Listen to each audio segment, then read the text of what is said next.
Hey, what's going on? This is going to be like a educational kind of series. This is a mostly casual league that Keegan has started, and it's Gen 9 SV. I'm not going to put a ton of effort into the production of this. It's kind of going to be me talking freely, mistakes and all for the most part. Speaking mistakes, that is. Um, Giving you a glimpse into, everything that I do from drafting to building to battling to reviewing, replays and stuff like that, analyzing matchups, all the above. The reason for this is because I have current students, for lack of a better word, that are rewatching a lot of my old content, and by a lot I mean whatever there is, because there isn't that much. And obviously it's good, they're picking whatever they can from that, but at some point rewatching the same videos is super down bad. So I figured that I would not in a less intense environment than what I'm used to, try and produce just like a ton of content to hopefully that a lot of people, in the present or even in the future can watch and get a lot out of. I'm trying to remember if there's anything else I wanted to cover, but probably not. So we're in the drafting phase of this league. We got a bunch of some people that I do not know, and some are friends that I've acquired, mostly like in the Wi-Fi community. As you can see around here, we got Keegan here, we got Jason, we got Owen, we got Sage and Sin, Kurt. The whole. There are other people here that I know, but I don't recognize them by their logos. So, this is God Bope, but you get the idea. I don't have a perfect transition in mind. So I'm kind of like just gonna get into it. We're drafting right now. It just started. I was gonna start this on pick 1, but it ended up being more trivial in the early goings, and you'll understand why when I get into it. But I'm gonna discuss drafting. I think drafting is it's actually, in my opinion, like very complicated in that one, a lot of people sort of struggle with drafting, and it doesn't mean like even people that don't necessarily draft poorly don't always make good drafts consistently. A lot of people are frustrated with like their pick, and they're like, oh, it's my pick and there's nothing good on the board or whatever. That's happening a lot in this draft already, because of the nature of it. It's 16 people in one pool, so that's just bound to happen. But I think also when it comes to like new players, I think there are a lot of like abstract concepts that are good to nail down when it comes to drafting, but that's kind of difficult to communicate in a way that's like easy to understand a lot of the time. Sometimes good and bad drafts just come down to like people like not recognizing that some Pokemon just aren't that good and some of them are very good. So yeah, I'm kind of gonna walk through what I do when I draft, and how I think about things and what kind of motivates each pick that I make. Now, that doesn't mean that this draft I end up making is going to be perfect or even good. It's possible I totally whiff on this, but obviously if you're coming here, it's because you at least think I'm probably better than you. So if you kind of emulate what I do, maybe you take some of the things you like, leave some of the things you don't, you'll at least be better than you are now. One thing I want to disclose here is that like this is Gen 9. This is not like a meta that I think I'm particularly an expert at. I definitely have a lot of knowledge about Pokemon in general, draft in general, and I think I'll certainly be helpful. I would say even among top players, I'm pretty knowledgeable, but at the very top level, there are people that are a lot more knowledgeable than me, and I think you should defer to them or try to learn from them for meta-specific things. Some of the things that I'll talk about in here are actually like things, some of it's my own, some of it's stuff that I've picked up from them. So the reason I say this is that like I don't want you to take away from this like, oh, here I am, the Gen 9 expert, the Gen 9 guru, and I'm going to teach you how to be like awesome at Gen 9, and after this you'll be like the Gen 9iest 9er ever. I could pull something like that on Oros probably. I think my SM knowledge is also very good. Newer metas, I think my ADV knowledge is obviously very good, but with Gen 9, there are definitely people that have a better handle than me. So I guess I'm kind of harping on this, but the idea is it's going to be Gen 9, and it's going to be inevitable that a lot of things we talk about are going to be specific to this meta. But what I'm really trying to teach here are more general draft concepts that you can apply to anything. It's more going to be a focus on, you know, how you should approach draft in general. A lot of these rules are going to apply across metas and all that, and just how you should be thinking about things. It's just that when we get into the finer details, they're going to be about Gen 9 because that's what we're playing. Hopefully you understand that. Maybe you don't, but it's not important, not that important either way. So we're gonna get into it. I rolled pick 6, I believe. You're gonna see some of the drafts already, including mine, but it doesn't matter. Yeah, I'm pick 6. We're in round 2. It's not important anyway. So, but let's imagine that we're here before there are any picks. We're gonna get into. Okay, draft just started. Because being good at drafting, it doesn't start where like when your pick shows up and then you just like make good picks and then boom, you're a good drafter. That's not how it works. I don't want to say this is a one size fits all and that every good drafter does what I do, because they don't. I know that they don't. But here's my advice to you. I have helped a lot of people improve in the various areas. So at minimum, it doesn't mean that my way is the only way, but at minimum, it's a pretty helpful way to improve. Maybe you can find your own way after you've kind of got your footing in the world. But yeah, so here's the deal. Ignore all these. Imagine this is a blank board. I know it's easier said than done, but bear with me.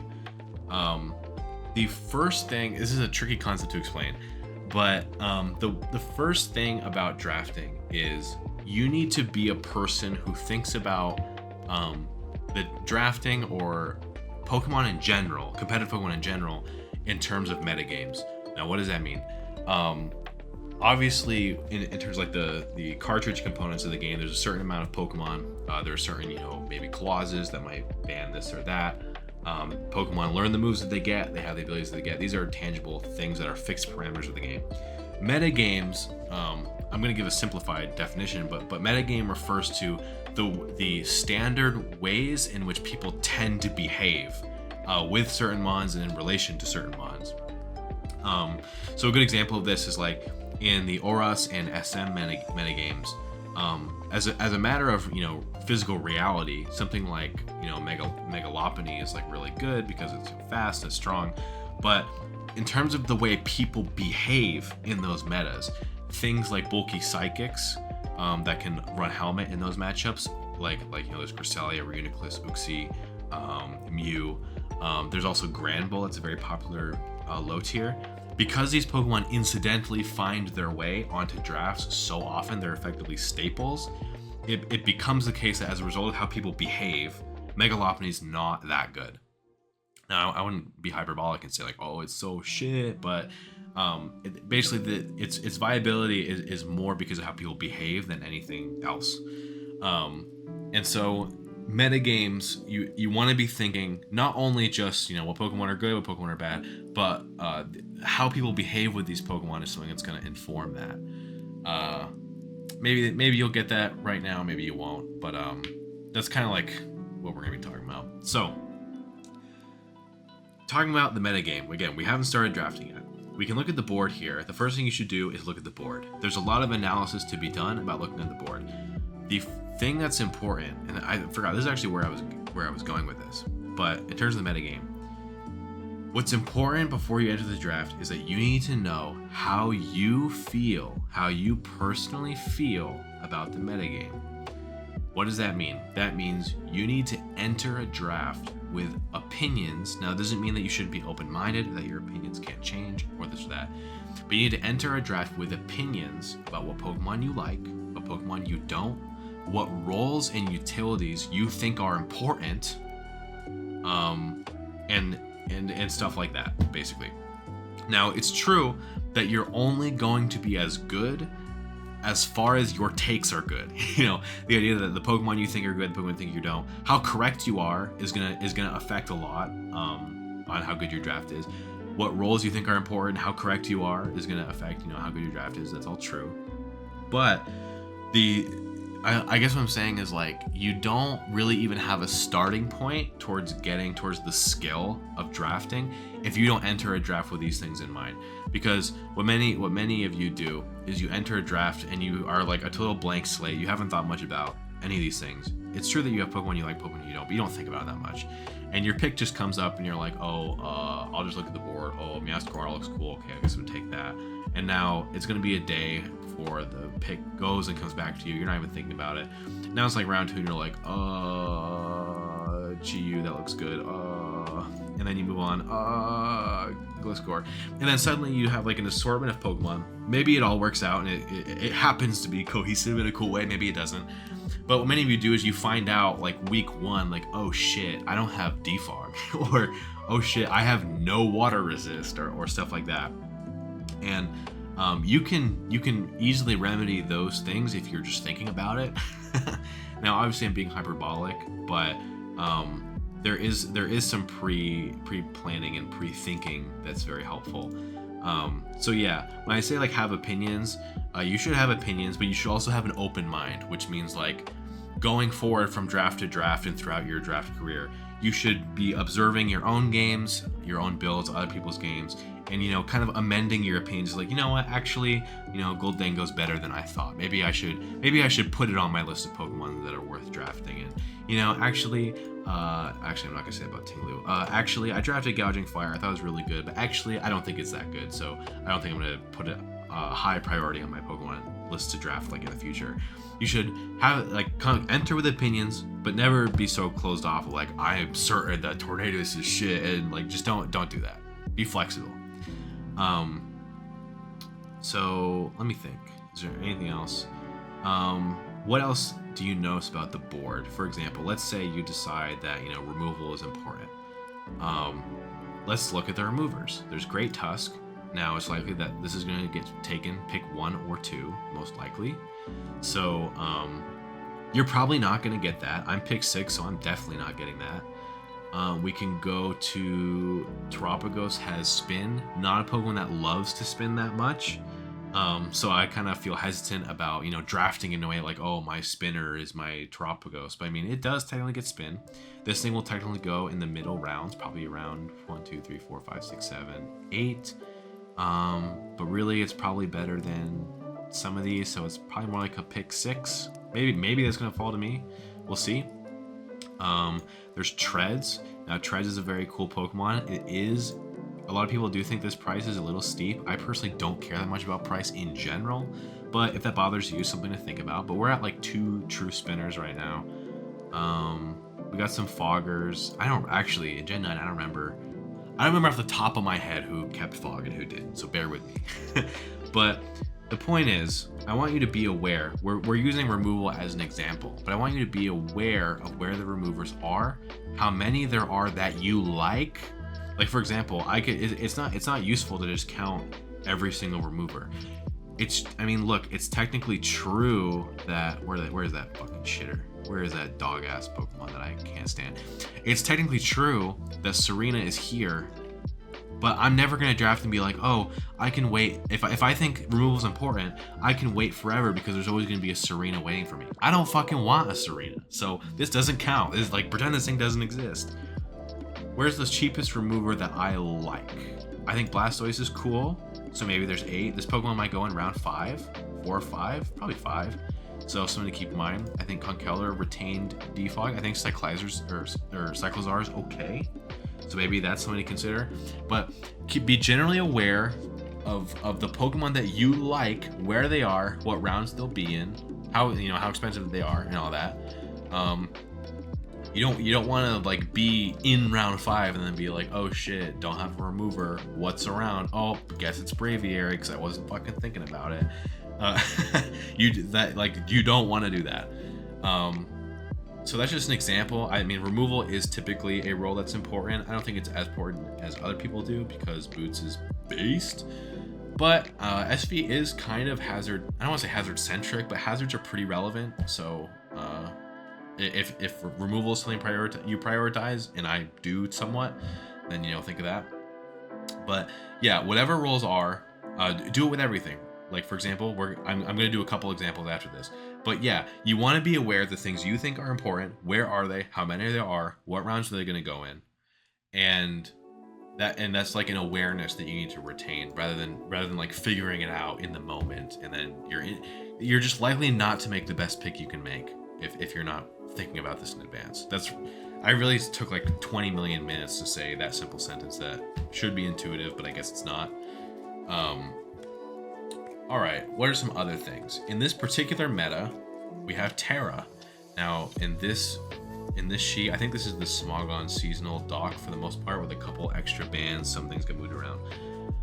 But you want to see what Terras you like as well. And we're I'm gonna start going particular to me, what Terras I like. This doesn't mean that you should just do everything that I like and oh well, if Kaz likes it, then it must be a Terra to draft.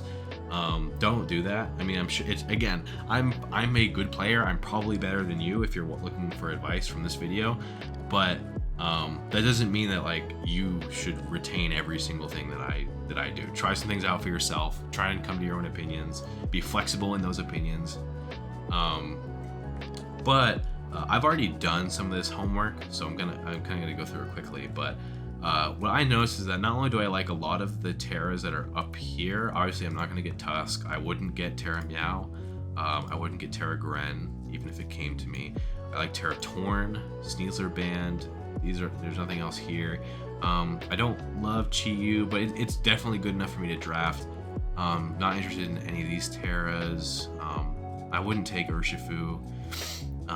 Enamorous, it's very good. It's not something I usually like. It's not that Enamorous isn't good or isn't worth a 19, but there are a lot of Terras that I like down here that I'm willing to wait on. So there's that. Raging Bolt, same deal. I think Raging Bolt's even better than Enamorous, but I would wait. So I'm probably not going to get anything up here, and these are going to go in the first 3 rounds. So going in, before I even drafted, I'm aware that I'm probably getting a Terra around round 4, which is good to keep in mind. I like Annihilate, especially for the price and how late it'll probably go. Ogerpon Wellspring, also a great Terra. I did use it. It wasn't as good as I thought, but it was still very good. I like Terra Necro. Terra Boulder's okay. Terra Blaziken with speed boost to 17. That's a good thing to keep in mind. Gliscor is pretty good. 12 is a very modest price. There's Terra Mence for 16. That's a popular one. I love Gambit for 18. Zarude is Terra banned, but I mean I actually like regular Zarude a lot, so I'll keep that in mind. Let's see, what else? I like Ogerpon Teal. I love the speed boost, so this is a good one to keep in mind. Underrated Pokemon in my opinion, Terra Thundurus. This Pokemon's really good. I used it in DPL in earlier Gen 9 DPL. It was very strong. It was a draft that Shadow Habita put together, and I thought it looked really good. Let's see, anything down here? We're probably getting close to the end. Terra Sinistra is very good. I don't think I would ever want it as a main Terra, but it is very strong. Okay, that's probably the end of the line. So we're looking at, in terms of like acceptable lead, like main Terras, we're probably around this section of the board, probably around 4-ish, if I were to guess. These are all acceptable to me as Terras that I could bring every game. Now, this particular meta, this particular board, this league, it has a Terra budget, so you can have like, it's either 2 or 3, let me look. There's a Terra budget, I think it's 28. Where is it?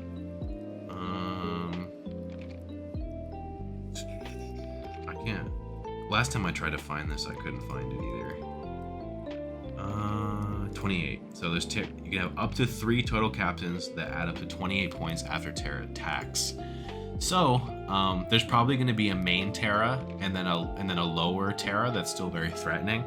It's possible that there could even be 3 Terras. So with that in mind, I've looked at all the main Terras that I like. I've concluded that it's around this part of the board. I'll probably be getting it around round 4. Let's go to the bottom. Now, one thing I happen to know personally off the top of my head, that there are a lot of Shell Smashers down here, and Shell Smash Terra is very fucking sick in general. So let's see if there are any possible cheap Terras that we could slap on at the end of the draft that would catch our attention. Minior.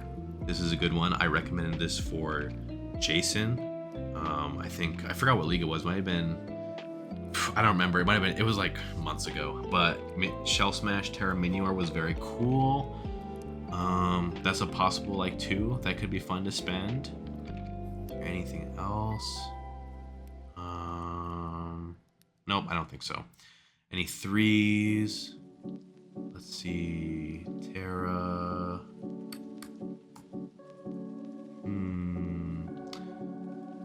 Articuno G Terra. Not obviously not Shell Smasher, not like the most threatening Pokemon ever, but that's pretty damn cheap actually. That Pokemon's pretty good.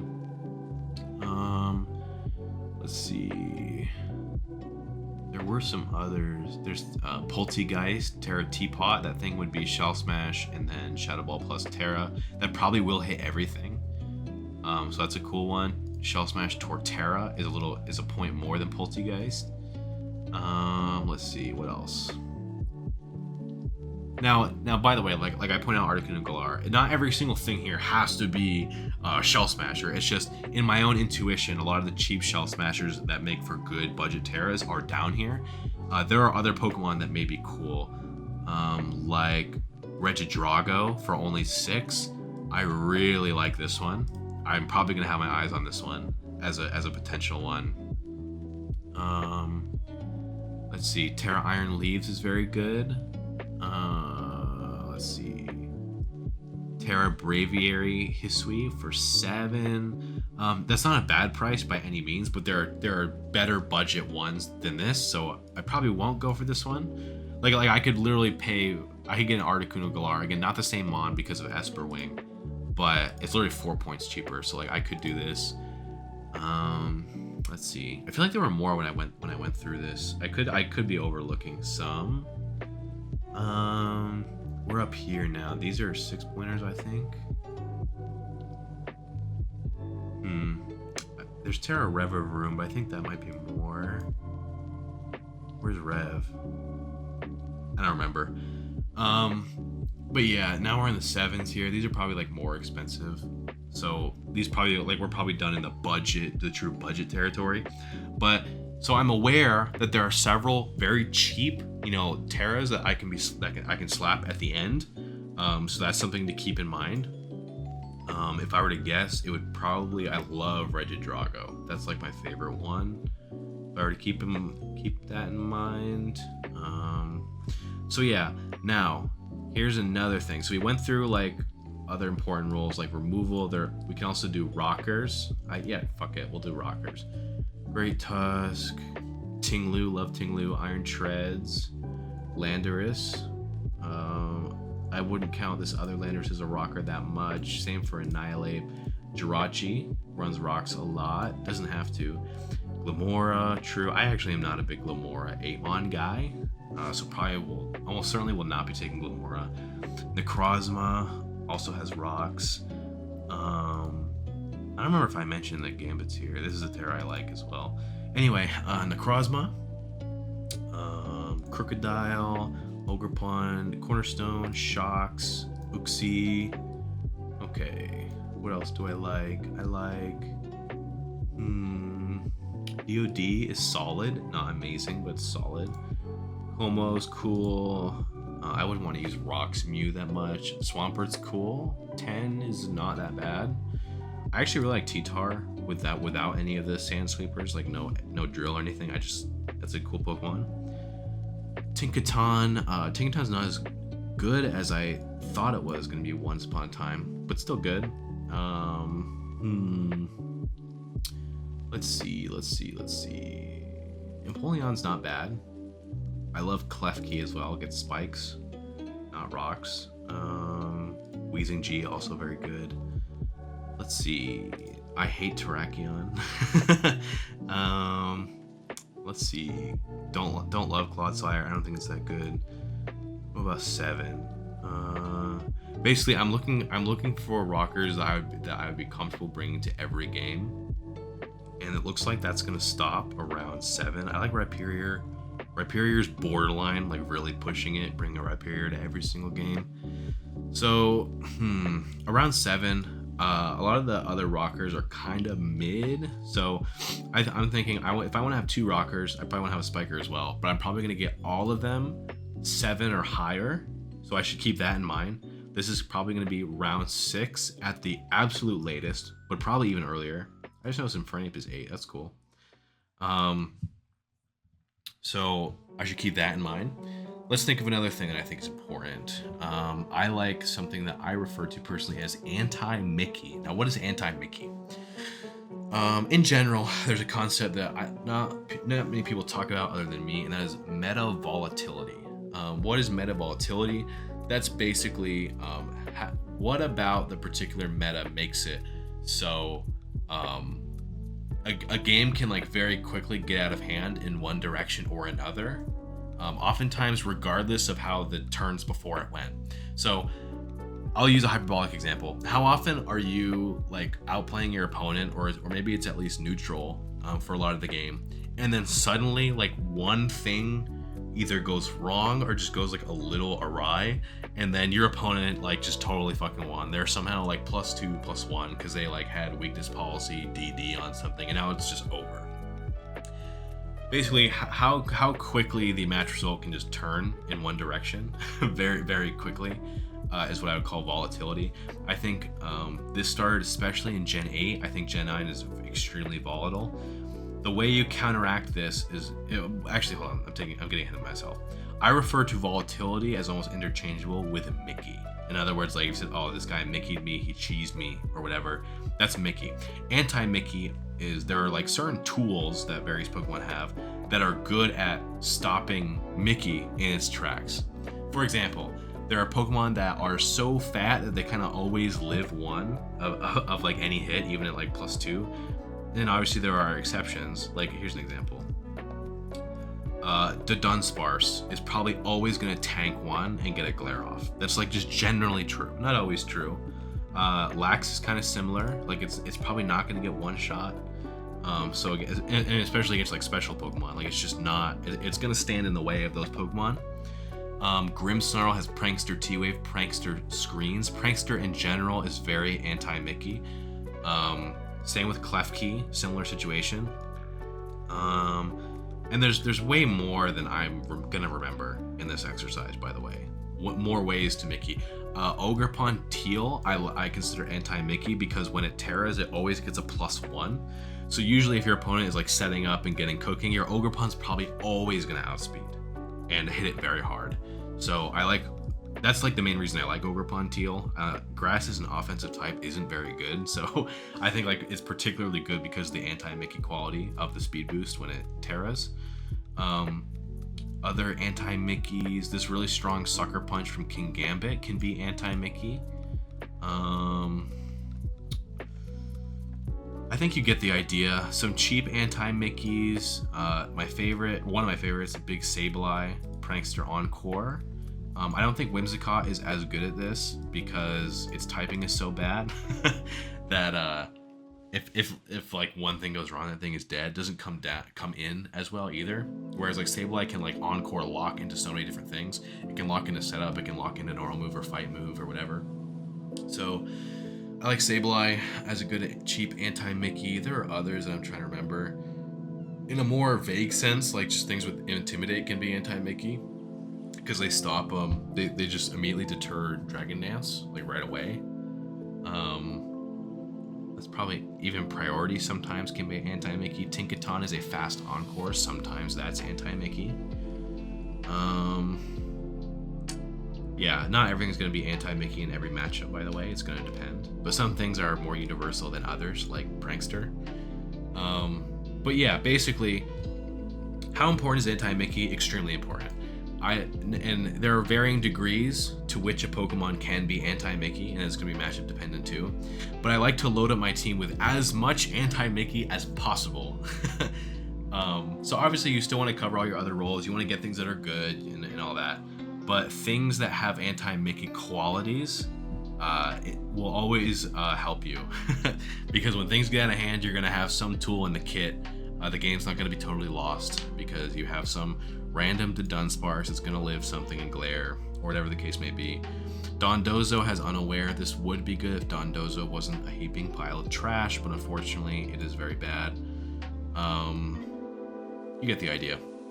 So, and the last thing we'll get into are budget picks. Now, budget picks are not the most important thing in the world. A lot of people like to totally agonize over budget picks, like their 2-pointers are going to make or break their draft. They're not. But what is very helpful is going through the bottom end of the board and seeing what you think is undervalued. These are things that can round off drafts very nicely. A lot of people get to pick 7 and 8 and just think it doesn't matter. They'll be like, oh, I'll just get a fucking, I'll just get Illumise for no fucking reason. Oh, bug, LOL bug. Who knows? It gets prankster.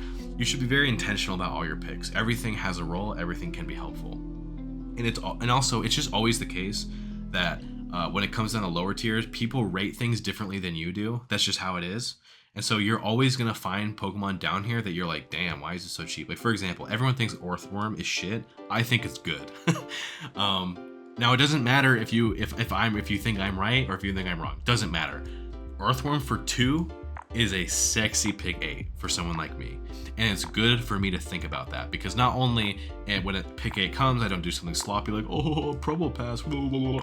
And not only am I not going to do that, but also I can think in the future, like, let's say there are certain steals that I like, and I'm like, oh, it's round 4, but I kind of want to, do I want, actually this is probably round 3 territory. Do I want Heatran, or do I want something else? I really want to get this other thing. Maybe I can get this other thing, and then I can get Orthworm at the end, and then maybe Orthworm plus something can make up the difference of Heatran. These are things that I can think of because I thought about it beforehand. I'm aware of, I have a very good sense of the board because I did a lot of prep work for the board. So it makes my decision making in real time a lot better. Now, you're probably reading this and thinking, oh my god, why would you have an Orthworm be your steal? Look, bro, that's none of your fucking business, all right? I'm just saying, you get the idea, you get the concept. I also let's not pick Earthworm. Duraludon, very great resist. Eviolite makes it a lot better on the special end. This could be a very great 3-pointer. You know what I mean? So I could have my steal be Duraludon. Now, it's not going to be good against other dragons, which matters. That's very important. It's not going to be good against fairies either. But everything else, it's got it unlocked. So now I'll follow it all the way through. What cheap Pokemon do I like? They don't have to fill this exact role in your head. Just, you think they fill a role in your mind that matters. Whiscash, I think, is a good Pokemon. Gets spikes, generally pretty fat. You can kind of tailor it to eat a hit from something because it has high HP, 73 defenses. So you could be like just Spidef or Fizdef, slap Ice Beam and Spike, and you're going to check something and get a spike up along the way. Pretty cool. I like Thwackey. I like Tauros Paldea because Fight is just a very good defensive type, even though there aren't that many defensive fights. Swalot, very good cheap poison. It does just outright check Valiant and check Sneasler. Very cool. So those are some good Pokemon to keep in mind. Orthworm's cool. Probably not the highest of the bunch, but I like Orthworm. Misdreavus, again, probably not a Pokemon I would take, but definitely a good ghost. Mabostiff with Intimidate, anti-Mickey properties. Girder does Defog, also defensive fight, could be cool. So that's it for 2. Oh, actually, Spin Avalugg, Boots, Max Spidef, pretty cool 2-pointer. That could be good.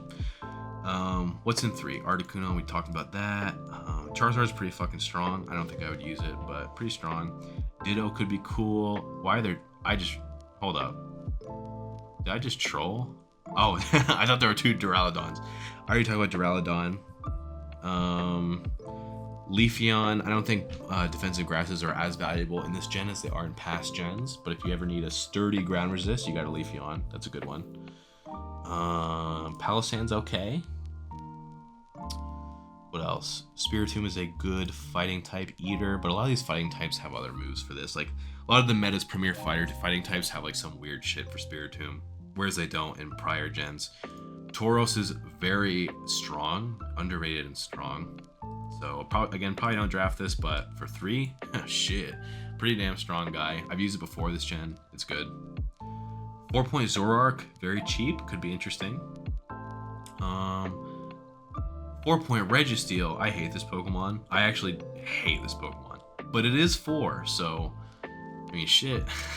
That's not... I mean, talking about anti-Mickey, it is pretty passive, but like nothing's one-shot in this guy. That's not super effective. Something to keep in mind. Same for Regirock. Cool Pokemon. I like Persian. Houndstone is a very good cheap ghost because with Fluffy, a lot of physical attackers just don't hit it very well. There's Intimidate Granbull. Golurk is a very good lead Pokemon. Hits very hard, has moves for everything. It can rock. So I think that's a good 4-pointer. Drifblim, very good anti-Mickey. You can do Mirror Unburden, and you're always going to stop something in its tracks one time, and then your opponent is immediately going to have to check you back with all the boosts that they've accrued. So Drifblim is very cool for that reason. Bisharp's kind of a cool 4-pointer. Bramble Gas, fuck no. Let's see. I think Muck is a good pick. That thing checks a lot of the premier, not a lot, but like a couple notable premier threats, like Valiant, which is also something I have to cover after this. Vileplume, similar. And then we're in 6 now, so we're kind of getting to the point where like things are not cheap, quote unquote. But Quillfish Hisui has a good place as an anti-meta check to stuff like Valiant. Slowbro Galar, same deal. Regular Slowbro, general good Phys-Def Pokemon. I like Polio Water a lot. Water Fight has a lot of great resist plus Intimidate. Ursaring, very good general tank. It can be a tank on Phys-Def or Spidef, and it hits back very hard. So that's a cool Pokemon. Alright, you get the idea. You can go as far up, from the bottom, you can go as far up as you want, or not up, but you get the idea. I've gone through, showed you how I would do it. These are the general Pokemon I like at the board. I may draft one of them or none of them, but it's just valuable to know. You really should study the board, is basically what I'm saying. You should study the board. Very important to study the board before you do anything. Alright. So the most important thing, and a lot of people get confused by this, but I promise you this is extremely intuitive. This is more kind of something you want to keep in mind as you draft, and also how you evaluate drafts once they're finished, when you decide what's a good draft, what isn't. The main thing that matters more than anything else, more than rolls, more than anything, how does your draft fare against the meta's top threats? Now, I don't want to make any like hard rule about like, oh, only care about like 12 and up. This is totally made up. But your team needs to have a specific counterplay that you have thought of for all these Pokemon, which is something you inherently cannot do if you're just like taking a turn at a time, picking whatever's best and then moving on. You're always going to leave massive vulnerabilities, and they'll literally just be like a matchup disaster for you. So a big one is Valiant, because that one's very hard to check. You need to be thinking like, okay, I'm going to bring, well, like versus Valiant, oh, I have this Pokemon and this Pokemon, I'd probably bring like Scarf on this, Resist Berry on this or that. You need to be thinking about these things as you draft. Now, when it comes to Valiant, personally, in my own brain, I know that there are a lot of Pokemon that are kind of like around this part of the board that I would want to get them cheap because I don't want to bring them all the time, but they happen to check Valiant pretty well. A lot of the bulky poisons in particular are good because they also check Sneasler. So it's cool that like for a cheap price, you can compress checking those two Pokemon. Like Swalot for 2, there's Muck for 5. A little more expensive, there's Skuntank here, that's kind of pushing it. There's Galarbro, and there is, where's the other one? There's Quillfish Hisui. Muck 8 doesn't work because Physical Valiant just shits through it, but you get the idea. I'm not going to do this for every single one. Also, a lot of those poisons check Meow as well. So you have Valiant, Meow, and Sneasler all pretty much checked by those cheap poisons, which is very cool. But yeah, I'm not going to do this for every single Pokemon. Great Tusk is a hard one because Ground Fight hits a lot of things, but you get the idea. And your counterplay doesn't have to be perfect. A lot of people think like, oh, I need to have like a dedicated switch in that like always beats this or like whatever. You don't need to do that. Okay, but you need to have conscious ideas of how you're going to counter this. That's it. You just need to know what you're going to do, draft specific things that can do things against these Pokemon. What am I going to do is Chi-Yu? listen, I hate this Pokemon. This Pokemon's not good, and you shouldn't plan to take this Pokemon. But if you were to tell me, okay, you know, my team is kind of weak to Chi-Yu, I'll take fucking Douch Bun or whatever. Now, this thing doesn't even perfectly check Chi-Yu, especially not Terra. But, like, this is the type of thing. You should be always evaluating your draft how it stacks up against the top Pokemon. I would say 12 probably isn't a huge deal. Some of the Pokemon on 13, you probably want to, like, consciously be aware of, like, whether you have a Blood Moon, like a normal switch in that isn't blown away by Earth Power. But I would say, like, some in 13 and some in 14, but, like, around this part of the board and up, you want to be, like, specifically thinking, like, okay, what do I have against Ogerpon Wellspring? What do I have against Raging Bolt? What do I have against Enamorus? Do I have the proper Fairy Resist or whatever? You should be consciously thinking this pick to pick. Literally, like, maybe you have 3 or 4 Pokemon. Okay, right now my points are getting low and I have nothing for Tornadus. Oh, that's tough. I need to start thinking about that. You should be doing this every round, all the time. There's almost nothing more important than this. You can agonize over how many rockers, how many defoggers, or whether you have a fire resist specifically or whatever. You can think about this all you want, and those things are important. But if you're not specifically thinking about how those Pokemon beat the specific threats that you're actually going to face, then your draft's gonna blow. Like, it is what it is. And that's the general concept. That's always gonna be true. Always gonna be true. So, all right. So with that in mind, we can get into some of the things that I picked. This is going to be less interesting to talk about, but so when pick 1 came on, it was just Tusk, Valiant, Greninja, Raging Bolt, Torn off the board. So what is that? It was gone, and gone. What else was gone? Did I miss something? Oh, this was gone. Terra Torn was gone. So looking at... Actually, hold on. Meow was not gone. Am I trolling? What did I forget? Somebody else was gone. 1, 2, 3, 4. I already forgot. Oh, it was Raging Bolt. That's what it was. Now, Raging Bolt's over here, so you don't have to worry about it. The truth is, going into the draft, there are some Pokemon that I've used already. Even so, there might be like a technical optimal pick, but I've just used it already, so I want to try something else. And then there's also Pokemon that, like, I might rate differently. But basically, this is what the board looked like. Everything I've highlighted, what was actually gone, everything else was available. I actually didn't love any of these options as a pick 1. So I was actually thinking of, like, trading down, but that ended up being Glaze. When I look at the board, at the end of the day, this is my thought. It seems like I'm just going to have to make a speed pick. I don't think any of these Pokemon are, like, hugely good. I think if you're asking me the best Pokemon on the board, I probably would have taken Terapagos. But then I thought, okay, I'd take Terapagos, and then the draft goes all the way to pick 16, then all the way back. Do I like what I would take round 2 with Terapagos? Looking around, I was like, oh, I might get Terapagos plus Tinglu, Terapagos plus Landorus, or something like that. Now it's like gonna be round 3 and I still don't have anything fast. Now maybe that's okay, and because I might get the Ogerpon Teal later, that's all possible. But I didn't love the chances or like the possible ways that could blow up in my face. So I thought, look, I don't love these Pokemon necessarily, but this is probably the round to just, like, hold my breath or pinch my nose and just take some speed. The fastest Pokemon on the board up here is Darkrai. I also haven't used Darkrai, and I've used Meowscarada.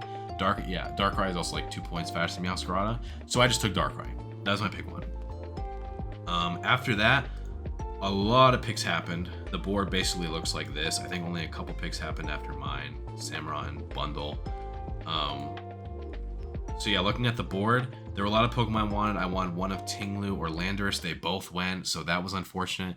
I also was thinking about reaching on Quaquaval because I really like it. So I was thinking, like, I'll take Quaquaval and then I'll take the best Pokemon available when it comes back for round 3. But someone took Terra Quaquaval as well. What else was on the agenda that I was considering taking? Those might have been the main ones. Yeah, those are the main ones. So, the best Pokemon available to me at that point was just the Iron Hands. So that's what I took. Iron Hands is one of those. In terms of the categories, it's kind of anti-Mickey in terms of the bulk. Whether you're AV, its HP is so high, so you do AV, SpDef, and basically even bundles not gonna like 3-hit KO it without specs. Anything on the physical side is like it's just simply not going to blow through it. It's just not gonna happen. So it has a good anti-Mickey quality. It's also very strong. One of the stronger fighting types left on the board. So yeah, that's my first two: Darkrai and Iron Hands. Looking at the board, obviously there are a lot of things I don't have cover for, but right now it looks like I cover Masquerada. I obviously took Darkrai off the board. Vulnerable to Terapagos. Gouging Fire is pretty much handled. Dire Claw in particular is a little dangerous. Roaring Moon fucking sucks ass, but Hands also devours it. So yeah, lots to consider when my pick comes back, but I covered a lot in this first bit here, this first stretch, but I've caught you up to speed and all the things to consider. Well, one thing I didn't do. You know how I went through all those Pokemon? I was like, oh, this looks good, this looks good. Like, oh, this 3-point Articuno Galar, that's kind of cool. Normally I would write these down. I was gonna write these down in a spreadsheet just to show you, but I ended up not doing that. But normally I actually I might even do this like in my phone on my notes app or something. And then right now I put together like this quick sheet. We'll get into this later. But no, you don't need the special sheet in order to draft. It's just a visual for your viewing pleasure. So I think I covered everything that I wanted to cover in the early goings, and now it'll just kind of be like me rationalizing pick by pick what I did. So yeah, I'll see you when my pick comes next, and that should be fairly soon. Alright, see you in a second. Alright, so it is my pick. The board has changed a little bit, but I don't think anything, maybe Goldengo, I don't think anything came off that I was expecting or looking at, really. I do have mild interest in Latios, but probably not. I like Latios a lot more specifically because of Luster Purge, but no, that's obviously not going to happen. So from here, there are a few Pokemon I like, but we are in a phase. I think if the top of the board was a lot stronger, then I would just take best Pokemon available, but that's clearly not the case. The only thing that's really strong left is Chi-Yu, but I'm not that interested in that. So I gotta start eyeing roll compression. I think in this round, everyone will be doing really something similar. There's some Pokemon I like I'm generally a big fan of Blood Moon, but it doesn't. One, it doesn't have rocks. Two, it's very weak to Grass Knot because its SpDef is so bad, which is kind of tough. I could draft around that, but it's kind of something to consider. Right now, things I like, possibly Ursaluna. I like Necrozma. Iron Boulder is probably not my favorite Terra available, and like I said before, I'm almost certainly at this point taking a Terra in the 4th round and not right now in the 3rd. I like Primarina generally. Probably not for this pick though. Same for Azumarill, which is a point cheaper. I don't care for regular Ursaluna as much. That's also a ground that I could be looking at.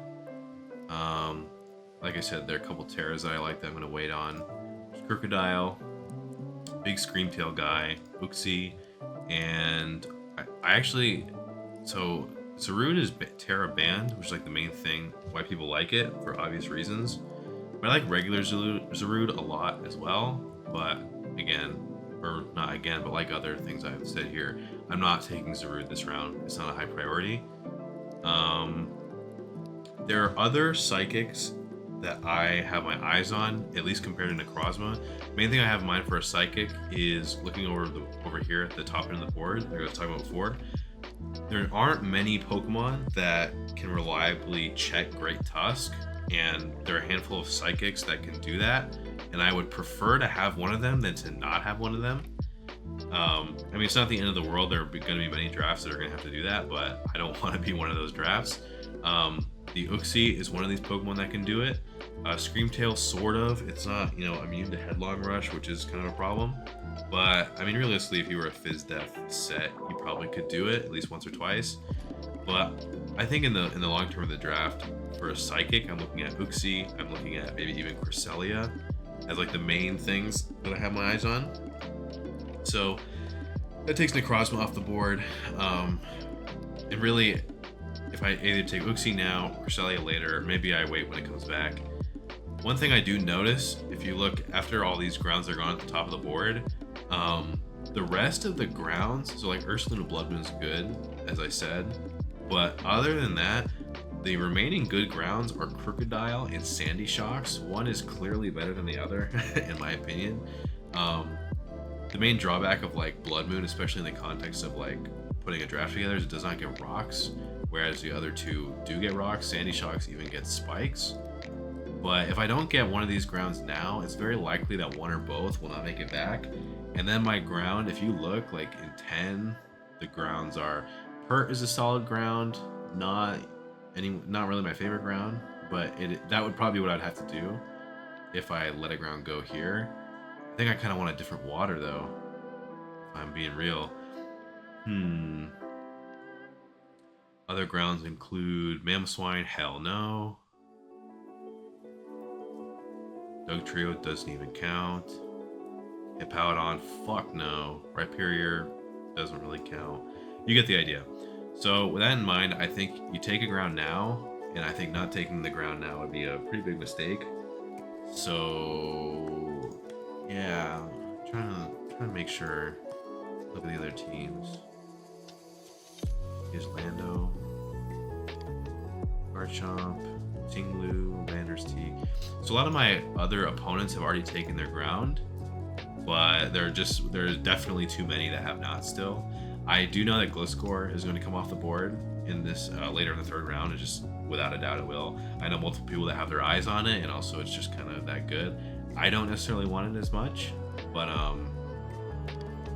so yeah, I mean narrowing all that down is between Uxie and Crest for like the type of psychic I want.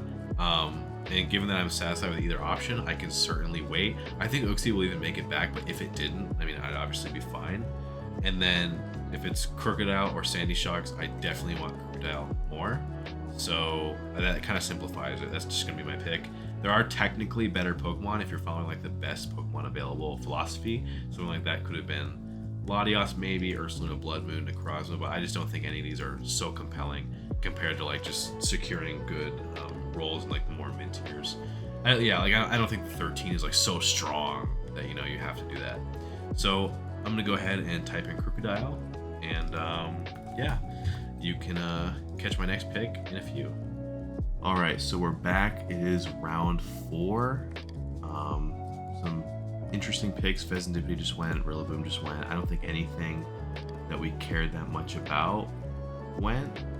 I'm looking now. Klefki was a Pokemon I had my eyes on. That's a good in the anti-Mickey category. Also good Steel, good Fairy. Not necessarily that exceptional at checking the things that you want either of those things to do. A lot of those dragons, for example, have coverage Earthquake. You can be Magnet Rise, but you're not going to hit back. So yeah, I did have my eyes on Klefki. I probably want it, but probably not that early, and we can live without it. So looking at the board right now, there's some interesting Pokemon on the higher end that we could get. Chiu's a main one that is interesting in terms of just how good it is, its upside. Excalibur, never in a million years. Latias is interesting. No to Wake, and then more when we get into the mid tiers, it's kind of more about like filling out the composition of the draft utility that resists, which we may end up doing. I've talked about this before, but a lot of the Terras that I like are actually still available. Many of them are. Nearly everyone in the draft has taken a Terra. I think there's 1 or 2 people here that have not. And there can be multiple Terras in this draft, so it's not a given that they won't come off the board, the things that I like. But at the moment, the Ogerpon Teal Mask is something I still like. Terra Kingambit is still around. There's also Terra Mew. Terra Blaziken, probably my least favorite of the bunch. Well, I don't know, that's pretty good, but probably my least favorite of the bunch, I think. But that's one's definitely worth it. So I think even though I definitely have a preference for Ogerpon, I think of this group, I do feel like we can wait another round. I think there are a lot of different directions we can go in the event that it gets sniped. On the other hand, if we're gonna put that aside, I think that there are only, in terms of like mid-tier, utility picks, resists, and stuff like that, it's a lot of the same characters we were looking at last round. I do like Primarina a lot. I like Primarina and Azumarill because their typing is good against a lot of the top Pokemon. I don't think Valiant necessarily gets a move to like one-shot it, so it wins that trade. Resist Dark, Resist Fighting. Obviously, the other coverage moves on these Pokemon hit decently well, but it will beat Chomp. It resists Greninja stabs. Walls Gouging Fire. Beats Tinglu, of course. There are others too. Excalibur and Chi-Yu, neither of which were drafted, but Primarina walls both of those stabs as well. So I really like both of these Pokemon, and I think I'm going to take one of them. The other waters that are available in the draft, I think Swampert is pretty solid in pretty much every gen, so is Slowking, but they don't do the thing that I'm looking for water to do. And at this point, it's inevitable that we're going to have a really strong offense, but having the necessary resists and ways to just tank all the different top threats that we're going to face is going to be the main thing. Primarina also eats hits from Quaquaval, Latios, resists the stabs of Urshifu Rapid Strike. Now, the person who got this actually Terra'd it, so it's a bit more complicated than that. Same for Urshifu, Wall of Stabs, but with Terra.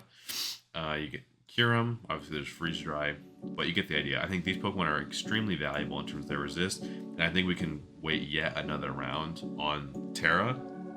I'm pretty sure round 5 I will end up pulling the trigger on Terra.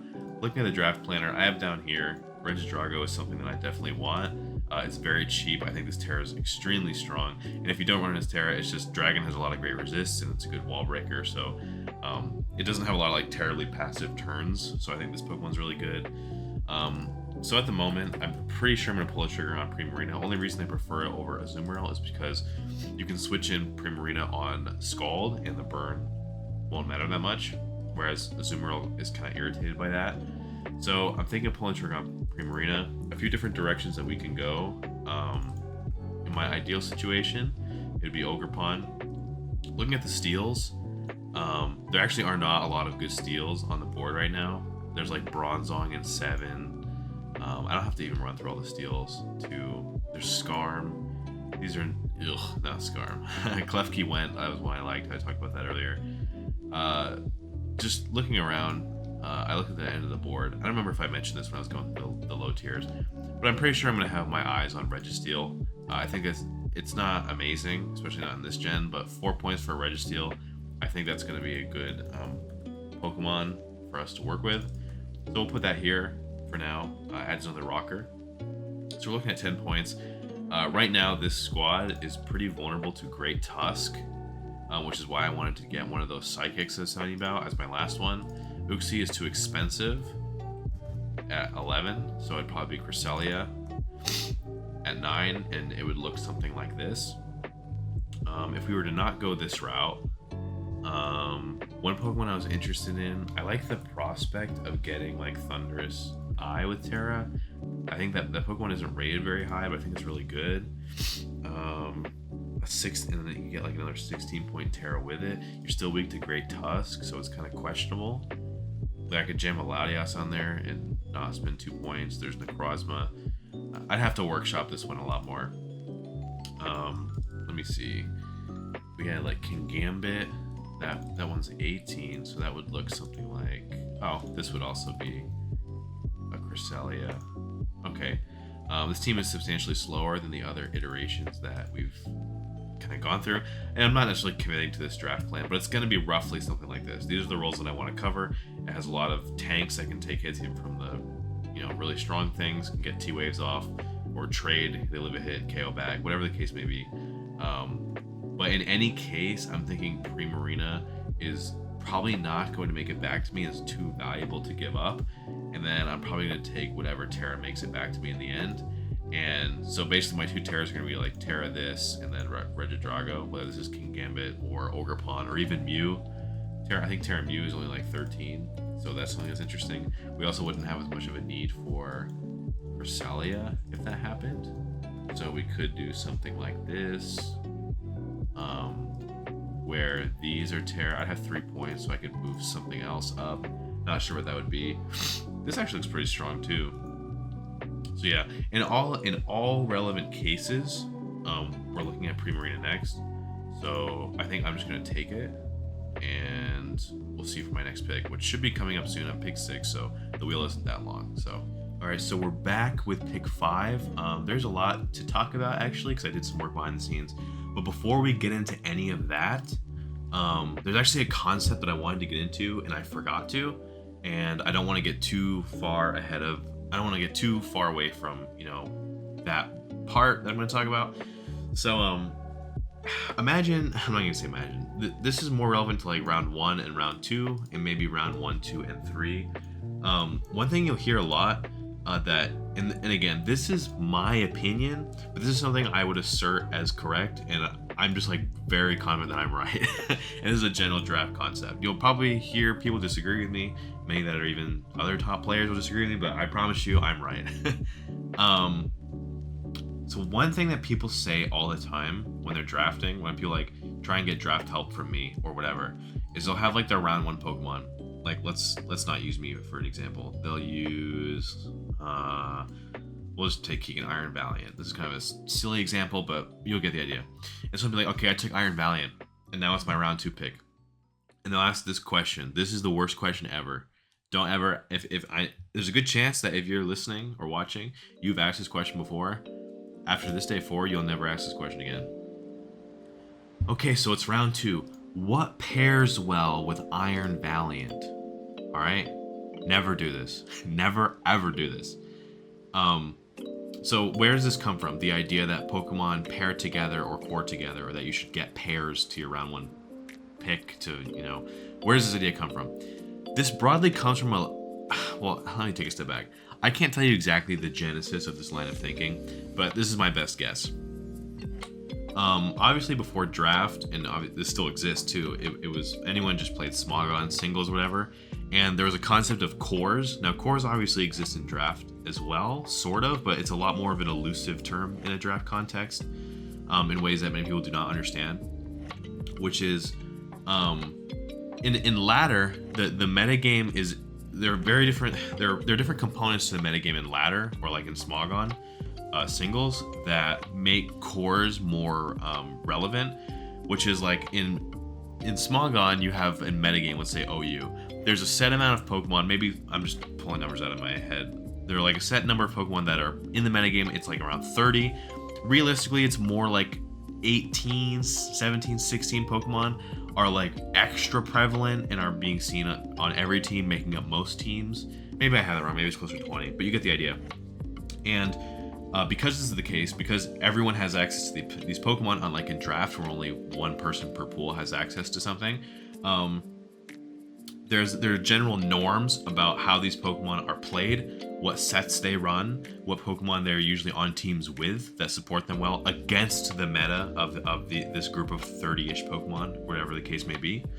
And so, like, let's say we take a Landorus, and this, what I'm about to say is probably going to be true in like any gen. Landorus is probably one of the more versatile Pokemon, but it effectively has like 3 or 4 sets that are like the norm. And it's down to the point where even the EVs are kind of standard, just depending on like how much research has gone onto this Pokemon with respect to the meta. And so when you load up a team like on ladder and you're playing a Landorus, you like know for sure roughly what set it's going to be. Not exactly down to the detail. You might, as the turns progress, you might find out like whether it's defensive or offensive and stuff like that. But like that's going to be. And I don't even play Gen 9 OU, so like take the exact details of what I'm saying with a grain of salt here. But like roughly it's gonna be like Hazard, Knock, Earthquake, U-turn, Rock coverage. Depending on the gen, you might have Toxic, and then there are some sets that'll be like Setup. But it's down to the point where like if you go on Smogon, you can find certain RMTs that have certain Landuses fit in certain contexts or whatever. You can look at team comps and be like, okay, this is an SD Landorus before you even play. Or like Landorus lead there's also Scarf. But the point is, like in draft, when you build a Landorus set, there are different sets, and many of them will resemble the OU ones that I just picked. Maybe this wasn't the best example, but what you put on your landers is going to be specifically tailored to the 8 Pokemon, or I guess if you're playing 10 mod, whatever, the 8 Pokemon that you're facing this week. It's not going to be tailored to a vast metagame of 30 Pokemon, and there are like all sorts of different norms of how these Pokemon are played and what sets they typically run. Your opponent can run anything across a specific set of 8 Pokemon. What does this mean? Getting to the point here, when it comes to draft, the only reason cores work the way they do, were like this Pokemon plus this Pokemon, like, you know, Ferrothorn, Toxapex, like the reason that these Pokemon core together is specifically how they engage with the norms of the metagame. In draft, there roughly are no norms, because the metagame in the context of ladder, like a 1-to-1 comparison, the true metagame in draft is actually your week-to-week matchup. Your A and their A are the only Pokemon that exist, and your A only deal with theirs and not vice versa. And so there's, like, let's say we take a pair. I'll just take Keegan's team here, Iron Valley and Dragonite, or maybe Iron Valley and Goldengo might be a better example. But the way in which these Pokemon will work together is gonna be different from matchup to matchup. Like, and I'm not going into detail here, because I mean, I'd have to think about it more, and that's beyond the scope of what I'm trying to get at. But like, Iron Valiant and Goldengo will either play off of each other, or cover each other's weaknesses, or break for each other, whatever the case may be, depending on what the opposing 8 are. There are situations, like for example, we have the first 2 picks here, Iron Valiant and Dragonite. There might be situations where Dragonite doesn't even come. And then it's like, oh, well, I got Iron Valiant to pair with this, but one of them, depending on the Pokemon that you're facing, one of them might not even come, or it'll be forced to run a certain set because it has to check a certain Pokemon, or whatever. It's never going to be the case when you say like, oh, what pairs well with this? This is not a real concept. There's no universal answer to like, this always pairs well with this. It's so matchup dependent that like there are effectively no pairs. And I don't want, and that's a kind of a hyperbolic example, because when I was talking about earlier how cores in draft are like elusive, it's not that cores don't exist, but cores just fundamentally describe a different kind of interaction, like a same team interaction. And on ladder and in Smogon, cores refer to like a very like significant level of synergy, whereas like, because of the types these things are, because of the coverage moves that thing, like I'll go back to the Ferropex example, because of the certain moves that are used to so like the things that Pex checks, the types of moves that are on the Pokemon that Pex checks play well into Ferrothorn, and because of that type synergy, whatever the case may be, these Pokemon interact well with each other. Whereas like these variables might like probably won't, they might not even exist in your draft matchup, and if they do, it will vary significantly matchup to matchup. So cores in draft, they exist, but it's extremely general, and it doesn't even necessarily describe an interaction. So like, for example, in SM, there's a common core, as we call it, of Tapu Koko and Mega Gallade, but there's virtually not a lot of ways we can specifically describe how they interact. Like, this doesn't really refer to anything. It's just that Tapu Koko and Mega Gallade are 2 Pokemon you can often get back to back if you're like pick 1 or 2 in an SM draft. And then those are the 2 Pokemon that are going to be the main energizers for your offense, so they're kind of like going to define the team in that way. And so people will refer to those as an offensive core, but like, it's really not. It's at least not in the latter sense, because like there's no way that these interact necessarily, which is what cores are always used to describe in Smogon. And so the problem is there's a mishmashing of these understandings when people talk about cores and draft in cores and Smogon. So now you take it to the draft and someone's like, oh, I have Tapu Koko, what pairs well with Tapu Koko? Someone might say, oh, Mega Gallade, because that's a common successful core. But like, it's not in the sense that like they're not common and successful because they pair well together. It's 2 good Pokemon that often are able to be taken in the same draft if you're like pick 2. There's nothing about them that interact with each other. Your people aren't drafting Mega Gallade specifically because it pairs well with Tapu Koko. That's not what's going on there.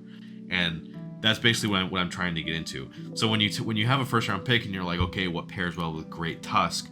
Like, this is not a question. This is not real. Your second round pick is not going to pair one way or another in any specific way with your first round pick. Even if you think they will, they're not.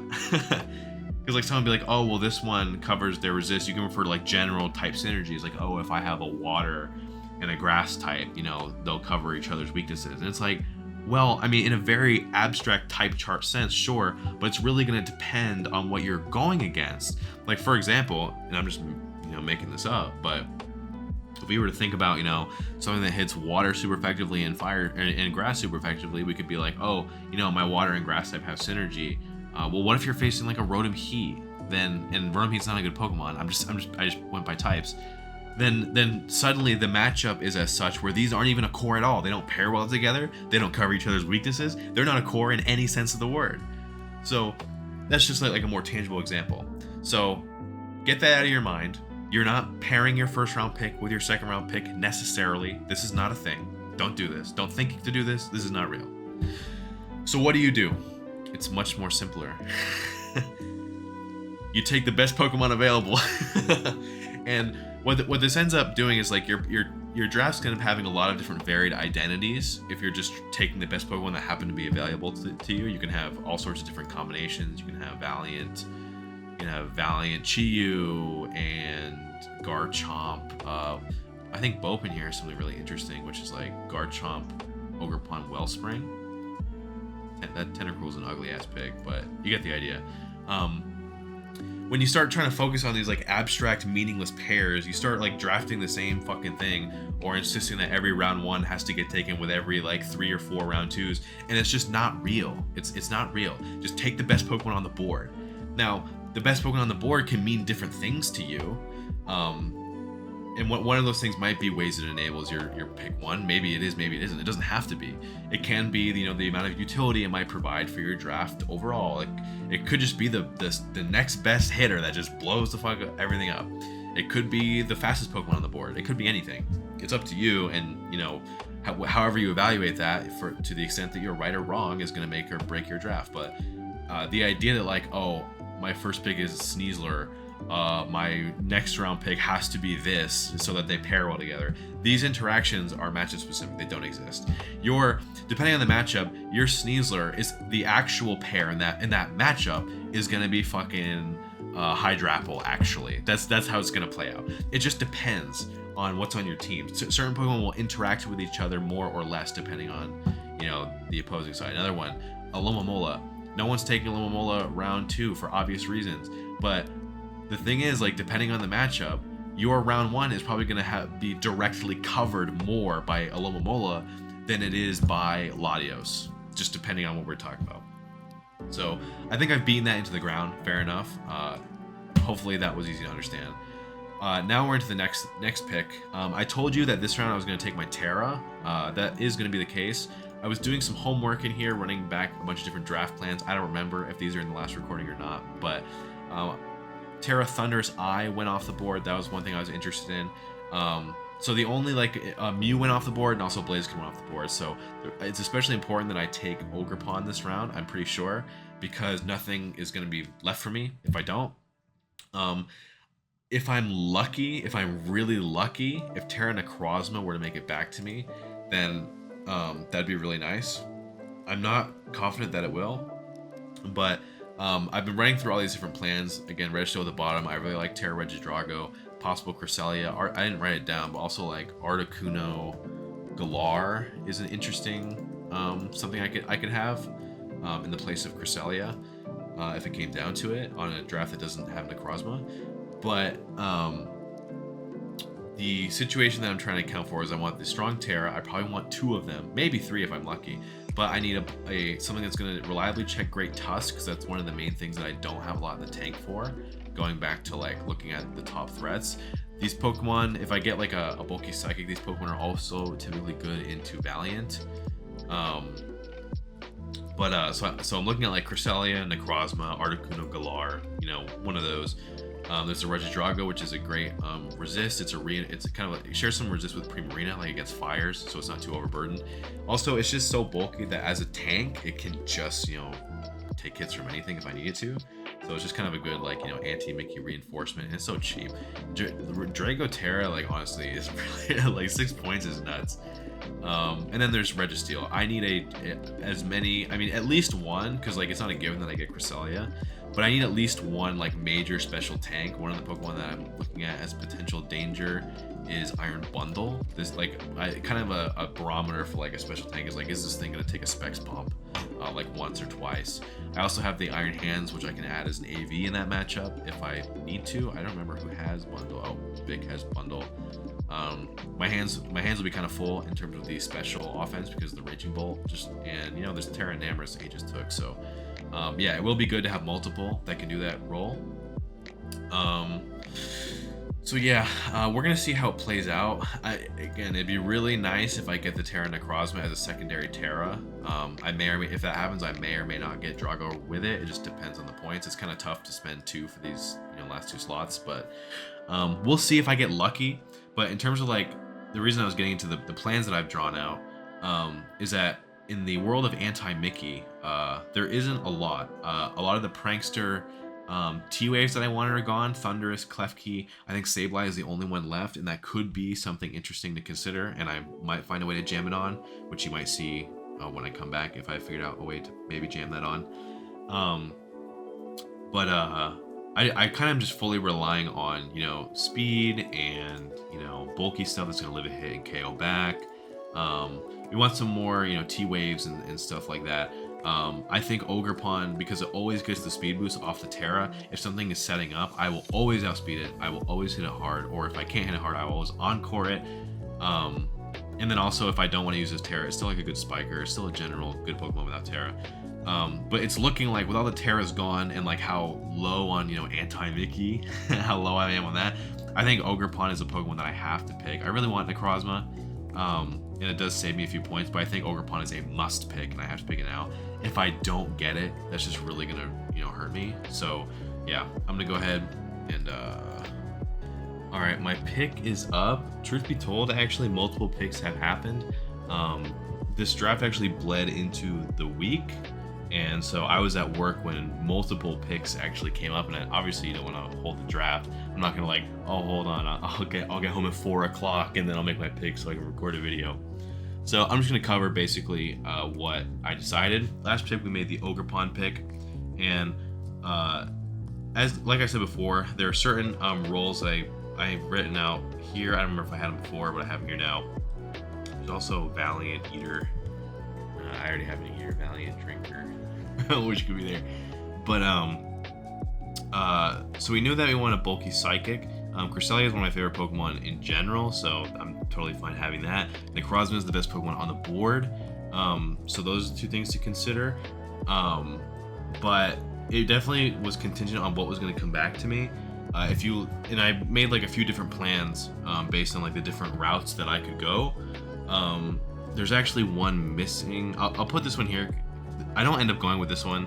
I was trying to see like, okay, what if I tried to cover these roles without using like the Pokemon that I was expecting, like Articuno for pivoting in on Great Tusk. It would have to be like probably a timid set, like a bulky timid set that would come in, outspeed, and then Freezing Glare. Kind of risky in that like it can click Ice Spinner. Not the easiest click versus my team because of Primarina, but and really Iron. Well, it really depends. But I would say it's the easiest click, but it's still a risk. There's Knock, which is always kind of fair. Like if it came in on Krookodile has like no real punish on it. So Articuno Galar is something that can be a pivot in and check Tusk, but it comes with risk. Skeledirge would be like a obviously with Terra. I think Skeledirge with Terra is very dangerous. It's a good defensive Pokemon, but also when you give like whatever stab that you need, or not stab, I guess it is stab, whatever other type you need for like a Flame Charge, Terra Blast, Torch Songs, Slack Off set to just pop off. Skeledirge can, like, especially in early SV, Skeledirge was absolutely popping at high level. And then Goodra Hisui, I originally had Registeel as like the budget steel that I was probably gonna go with. But when I did Skeledirge and Articuno, because like there's not really a lot in between Cresselia and Articuno that I like. I think even Mesprit is like the same point as Cresselia, so it was either this or that, not a lot in between did the roll that well. And then I had all these extra points, so it was like, oh, I guess Goodra Hisui is like technically an upgrade on Registeel. A few things to consider. This strictly is just kind of worse in terms of like the number of good Pokemon. And I don't want to say number of good because like these Pokemon are all good, but if you look at like the top end, my given 6 that would come in either of these other plans is like always going to be really strong. And I think that's typically going to be more important than like covering certain roles and certain Pokemon in like contrived ways. So I don't end up going with this. One plan, I had a couple different Necrozma plans, because like as you can see on the left side of the screen, my points get really scarce really quick. Oh, here's something I forgot to mention, or actually I didn't forget to mention. I didn't know in the last recordings. It was brought to my attention that there's a Terra budget, which is 28 points. So I was operating on like possible Terra Ogerpon, Terra Necrozma. That's not a thing. I can't do that. That would add up to 13. So Terra Necrozma is 13. This would be 30. My Terra budget is 28. So Terra Necrozma is not happening, which means if I want another Terra Pokemon, that's where like Skeledirge came in. And there are other Terra Pokemon that I like that I think I went through the beginning with like Heracross, whatever. But I think Regidrago is like really what I want because that Pokemon is cheap and it's really fucking good. And honestly, a Dragon typing has such a good resist. Its bulk is incredible. So you can honestly, Regidrago is one of the few Pokemon in the decks that can literally do any role just about. I can't think of a role that it can't do. Maybe someone will come up with one. But what was I on about? Oh yeah, so here's like an alternate Necrozma plan. The reason I don't like this is that it doesn't give me an alternate Terra, but it technically does give me everything I need. It's kind of flimsy against Tusk. I have ran Drifblim as a Tusk check before, and it does work if you're on a team that's like really fast paced, so that Tusk isn't coming in and you're not forced to switch into it like several times. Like I had Drifblim and it was like Colbur Unburdened, so and it was easy to like live any other hit. If he Ice Spin it or like Stone Edge or whatever, I'd always live. But if he knocked off, Colbur would burst, and then I would have Unburden boost, and I would outspeed and Air Slash. If he had the presence of mind to remember that I'm unburdened or be aware of that mechanic, a lot of people are kind of asleep at the wheel versus these low pointers, then it would work. If at worst, at absolute worst, it forces him out, which is all I really needed him to do. But it's not like the absolute most amazing return on a Tusk. Cresselia is like strictly better if we're going to compare them. This is also another thing. This top 6 is incredibly strong. Registeel, I like Registeel a lot more in the gens that it gets body press 8 and 9, but it's very passive.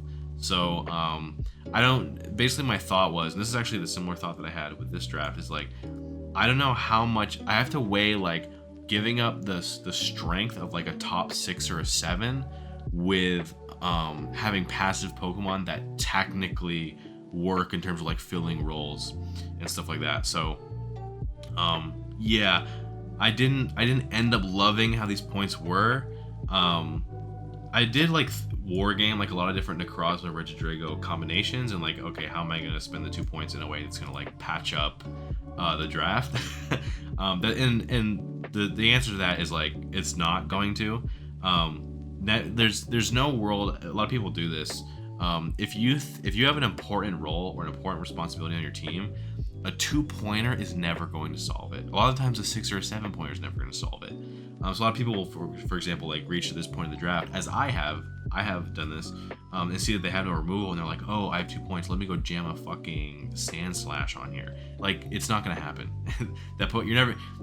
If you're never gonna bring that Pokemon, then you don't have it effectively. Like, if you have 2-point Sand Slash as your spinner, you still don't have a spinner. You didn't get a spinner. You're not gonna use it that way. It's not gonna come. So it just might as well don't have it. In general, I'm comfortable, especially in the boots gens, with running no removal because, yeah, I just run boots on everything. Or also this particular team, and I think in Gen 9 in general, these games will not be that many turns by comparison.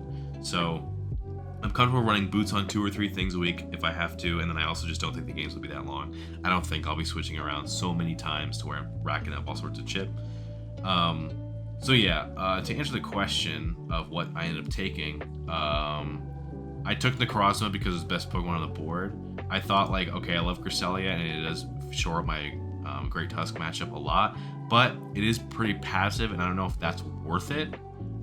Versus like, you know, basically I'm thinking like it might be better to take better, more threatening Pokemon and just outbuild the Pokemon that you have weak matchups into. It might be better just for me to outbuild and outplay than for me to like force on some like otherwise passive Pokemon when there's something as strong as a Necrozma still on the board. Also, these Registeel comps,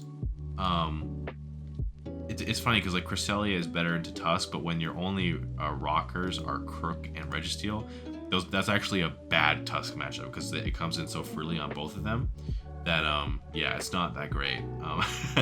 So Necrozma is a lot better in that regard. It's just another Pokemon added to the mix that Tusk could never dream of coming in on, and I'm more likely to keep my hazards up against Tusk drafts.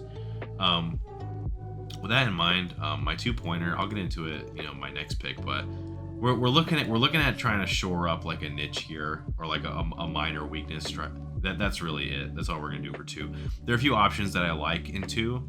I'm not gonna get into them now because my pick will be coming, you know, in a bit.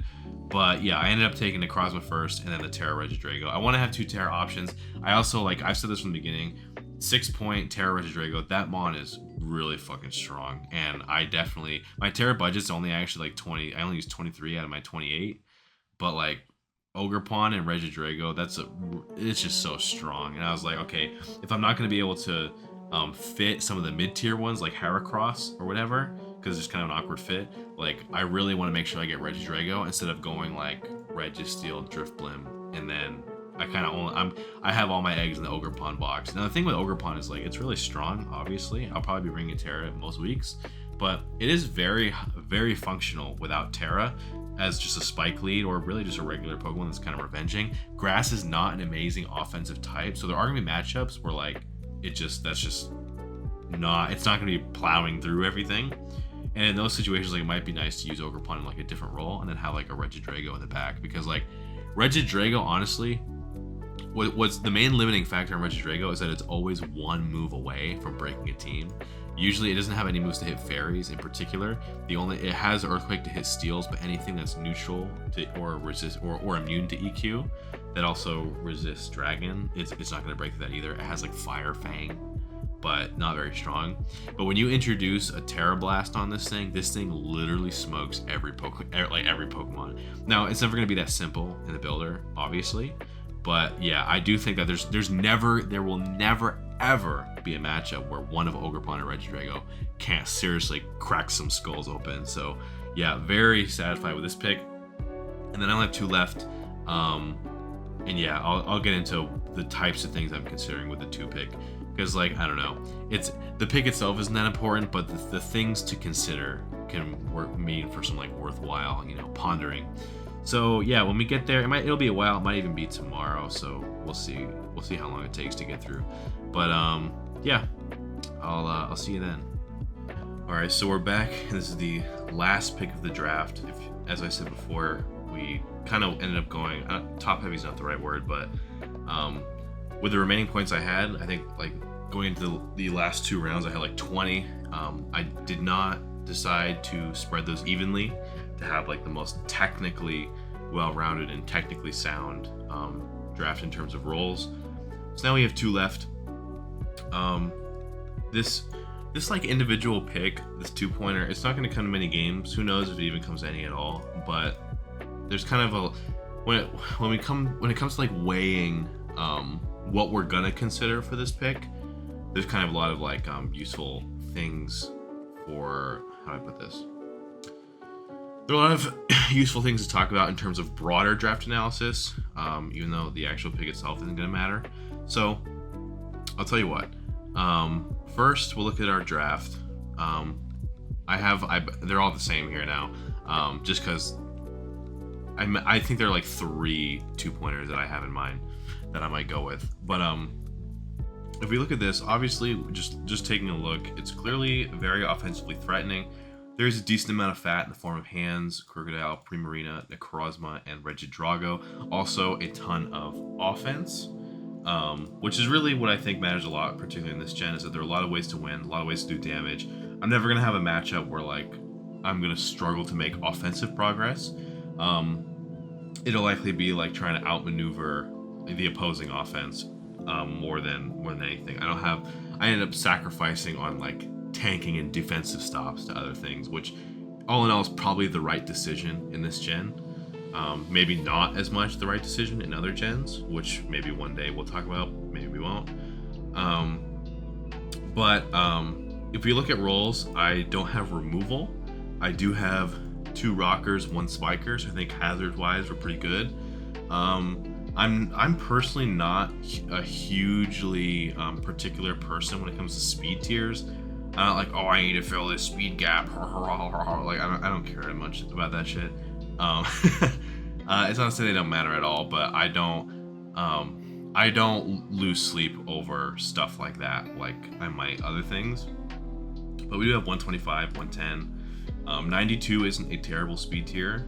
And then after that, it's like 80, 79. A lot of ways to win the game. Nasty Plot, Darkrai. Hands isn't really like a win con, especially. I mean, obviously SD Hands exists, but on this particular team, it probably will be ran more like Helmet and AV type stuff. So it's just a physical tank that's gonna hit pretty hard. Skill Shot, Moxie, Crocodile. I don't think I'll run that much either on this type of build, but it is nonetheless there. Primarina will mostly be a bulky Spadef pivot or a bulky breaker. But Ogerpon can clean games, Necrozma can clean games, Regidrago can clean games, so there are a lot of ways to win games. I'm never going to have a matchup where I don't have a clear path to victory, which, honestly, that gives you a pretty high floor in a lot of games. So, with that in mind, I will go back to a concept I talked about earlier, which is the only thing that matters, and it's not the only thing that matters, I'm clearly exaggerating, but the main thing that matters is how do we do into the top threats. I already can tell you off the top of my head that I'm actually most worried about these 2 19-pointers. So most of our discussion is going to be about these, but for the sake of the exercise, we can go through all of them. Meowscarada, what would I do versus Meowscarada? Hands is good against Meowscarada. Regidrago resists grass. I also have the option of being a Terra that resists it. If I was ever in a matchup where like Meowscarada just like blows my head off, then I could always be like Terra Poison, Drago, or whatever I would need. Palafin, I have Primarina. Ogerpon always outspeeds and resists Jet Punch.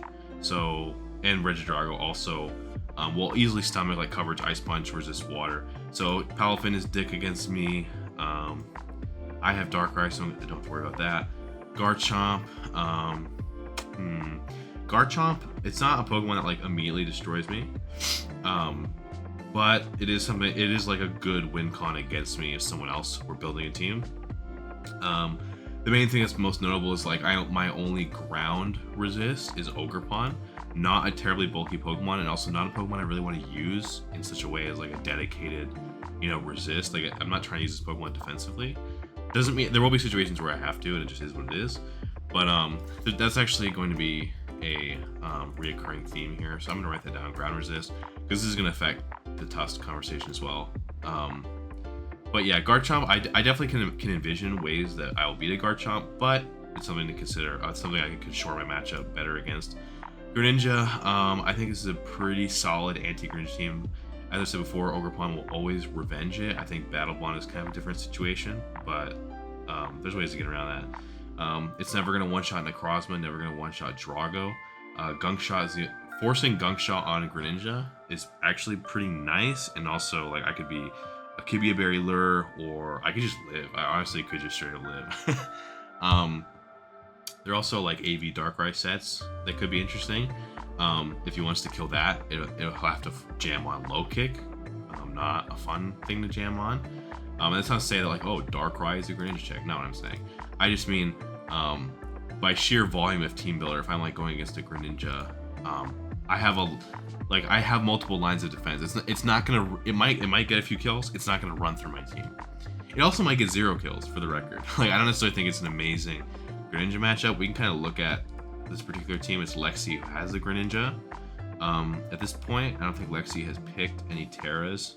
I'm not. Yeah, I think my matchup into this team is actually pretty good. So I'm not actually. I mean, maybe I'm wrong when I look at it more. If we play, then I'll feel differently. But yeah, I don't think there's a specific Greninja or Greninja pairing in the matchup between me and him, where like Greninja's pretty difficult for me. As I said before, there's also like stuff like AV hands or whatever. I have a lot to play with, so kind of similar to Garchomp, but I think Greninja fares even worse into me. It's not a Pokemon that's going to be bad against me, but I'm not worried about it explicitly.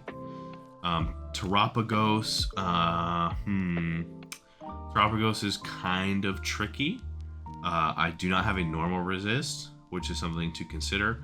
I do have a lot of AV Pokemon that can tank a hit from it once. I do have fast Encore with Ogerpon, but obviously with Terra Shell, it's not going to matter if I can take one hit. I got to hit it twice. So that might be an AV Hands angle. Something like Specs Terapagos is honestly just good against me. So that's something to consider. I don't put normal resist here as like this ultra high priority, but yeah, my Terapagos matchup, I probably like I can beat it. I can look at my team and see like some ideas of what I would use to beat it, but I think I would have my hands full with Terapagos at minimum. Like that's a Pokemon that's definitely good against me. Gouging Fire, I think my team destroys Gouging Fire. I have lure. I can do like Haban or Scarf Drago or Terra Fairy Drago or Necrozma always lives one. Not amazing. Ogerpon's not an amazing situation there. In fact, I probably wouldn't even run Terra Ogerpon. That might be a Terra Regidrago matchup. Intimidate Crook with Helmet, probably always going to beat it. Doesn't have a lot in the tank for hands. Darkrai always outspeeds and hits it hard. So yeah, I think Gouging Fire. Again, not a Pokemon that's bad into me, but not a Pokemon I'm worried about. Iron Treads. Does have Mega Horn for Crocodile, but at -1 it doesn't do that much. Physically defensive Primarina can tank it pretty well. Shukaberry Iron Hands will just trade for it, unless of course it is Choppal. Actually, it'll trade for it anyway because Iron Hands is so physically defensive. That's just gonna tank it. Necrozma. Necrozma can probably 1v1 it, but it's not like, oh, Iron Tread's out, go Necrozma. Like if that thing is like adamant, like that Earthquake is gonna pack a punch.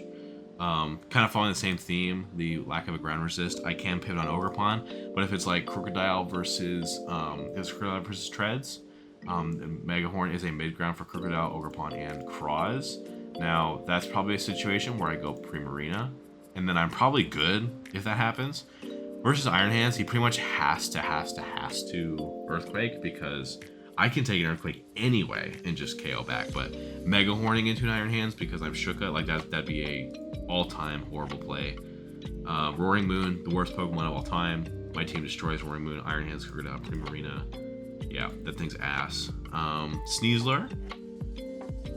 Kind of have my hands full with Sneasler.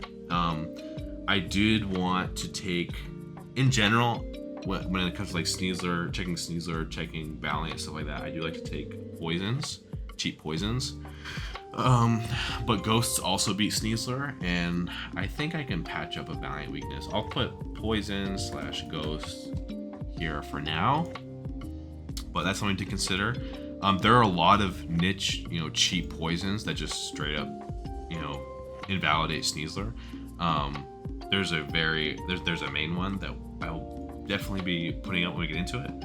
Baxcalibur not drafted, Chiyu not drafted, Goldango, Crocodile beats Goldango, Darkrai. Obviously it's not switching in, but it hits it hard. Iron Hands AV beats Goldango.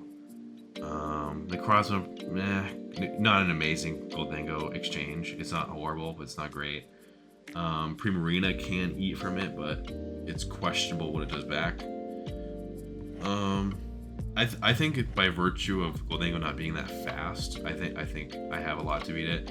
Not a terrible Pokemon into me in the matchup, but I'm not worried about it. Iron Bundle, Yachi Primarina, AV Primarina, AV Hands, faster Terra Ogrepon. In general, it's just never gonna one-shot Cross. It probably will one-shot Drago if it's not Terra. So yeah, I think again, Bundle good in the matchup, but I definitely have counterplay. Let me see, Landers T. This Landers matchup is very tough, extremely tough. My only ground resist is U-turn weak. He could literally just be choice banned straight up. Obviously, like I probably could go Crocodile, that's also weak to U-turn. Yeah, this Landers matchup is absolutely dire. Yeah, so that's like a third upper tier ground that like I just get my head taken off. Again, I don't think any of these Pokemon are Pokemon I can't beat, but I feel the least comfortable with those so far. Slowking G, Cross, Crocodile, yeah, I'm not worried about that. Urshifu, Iron Hands, Primarina, okay, yeah, I smoke both Urshis. Fuck Zapdos, irrelevant Pokemon. Enamorus, Enamorus is just a really good Pokemon. That's probably going to be an AV and or Terra type thing. My Ogrepon will always have speed, so it's probably going to be a Terra type I can blow up with Wood Hand or Ivy Cudgel, but who knows?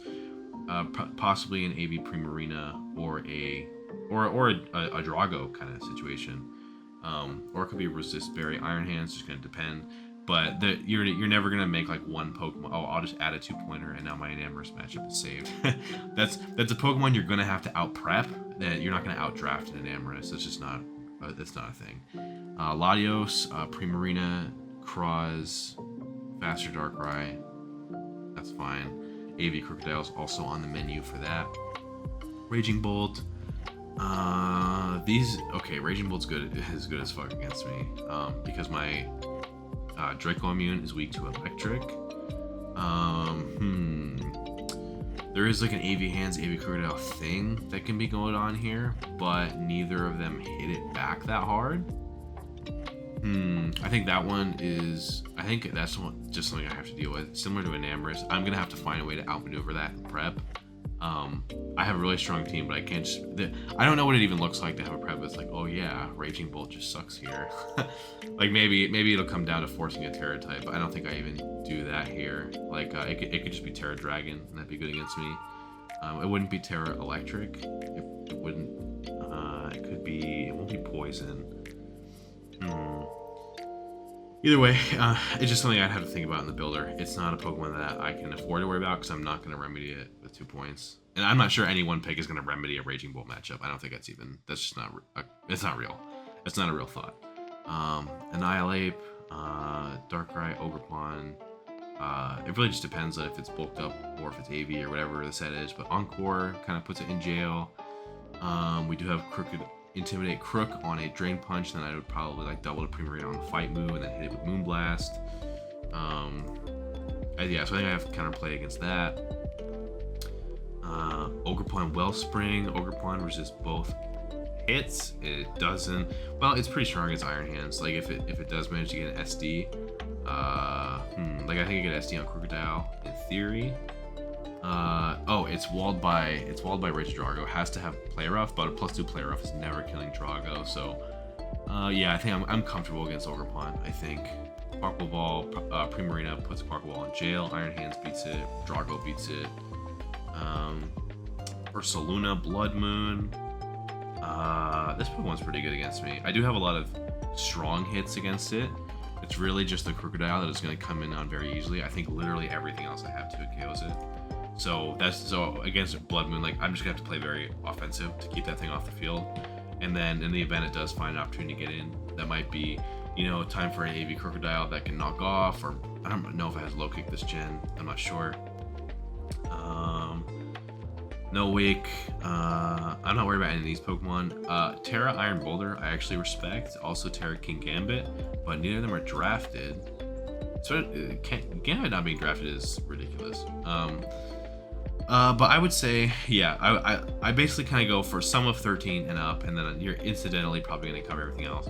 So I would say the main takeaway, I think I'm vulnerable to Terapagos, all of the upper tier grounds, and then Valiant plus Sneasler could be shored up better.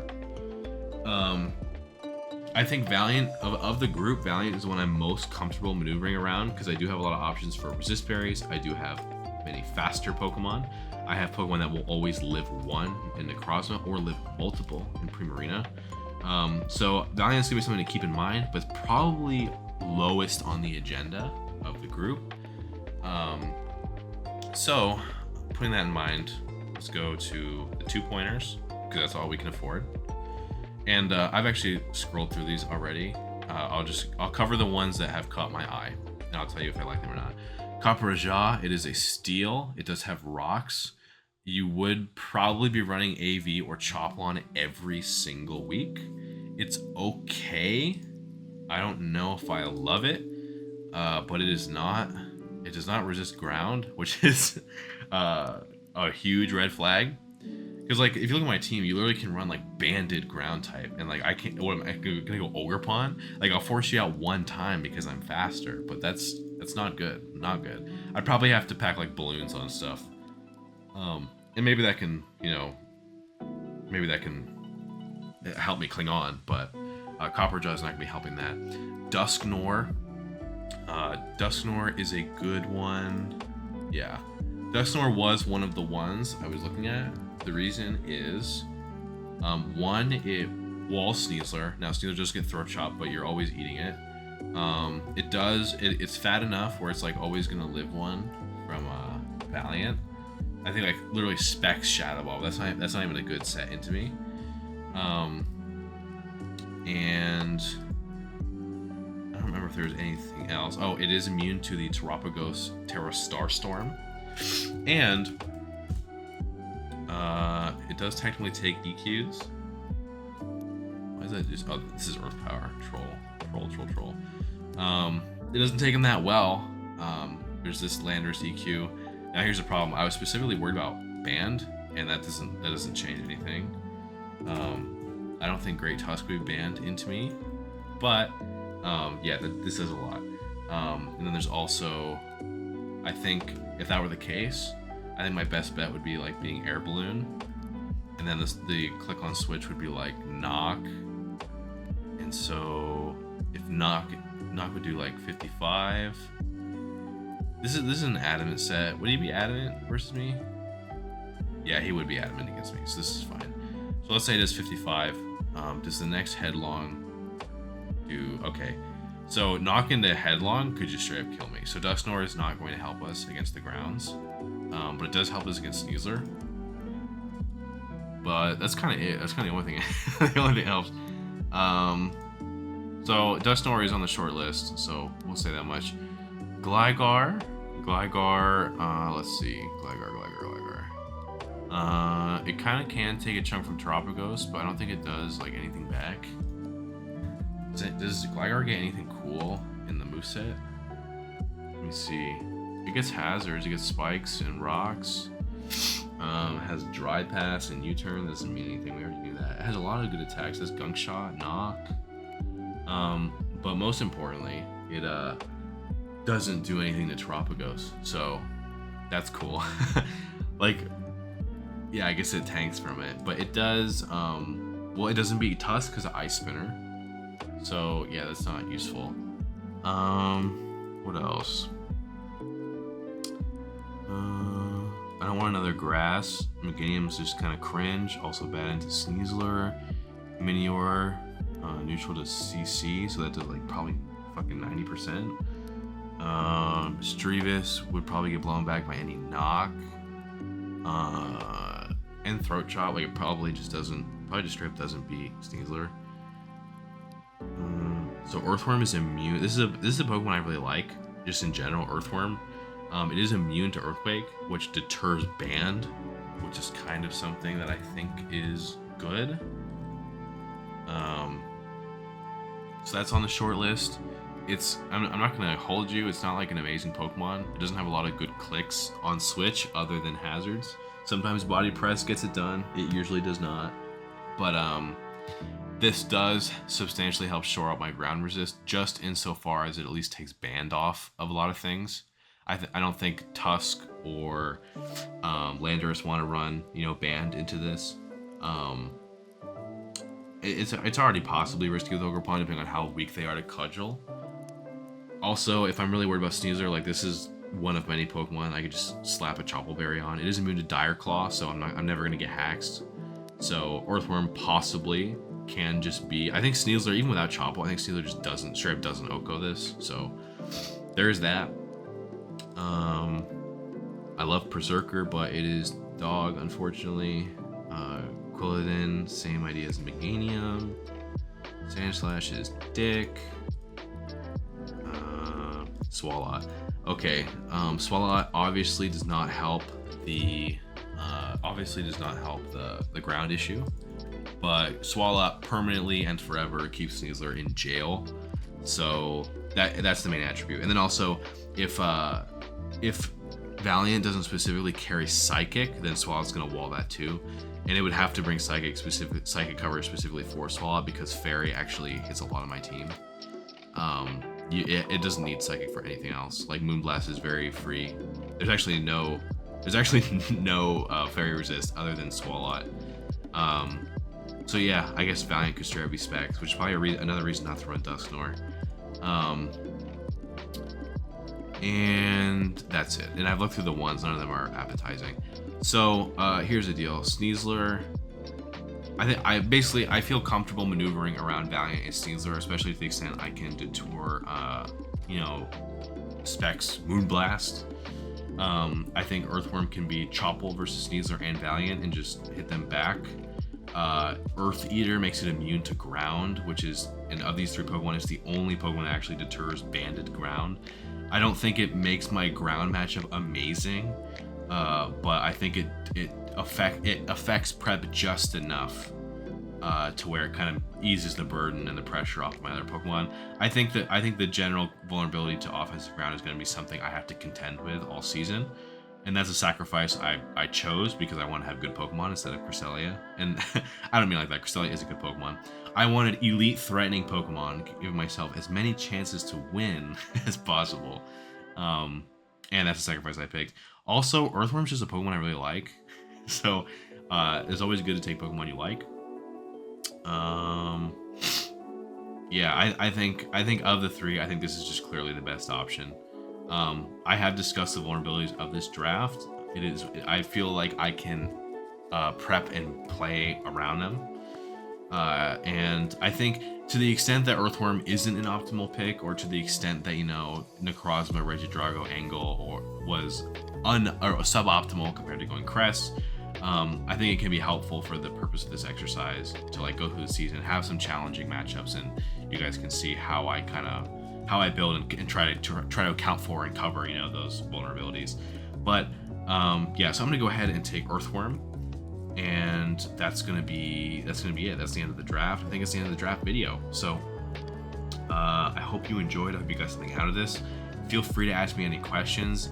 Either you can reach out to me on Discord, or so you can reach out to me on Discord, or you can even post questions in the comments. That way other people can see you and I go back and forth, and maybe your question will answer someone else's question.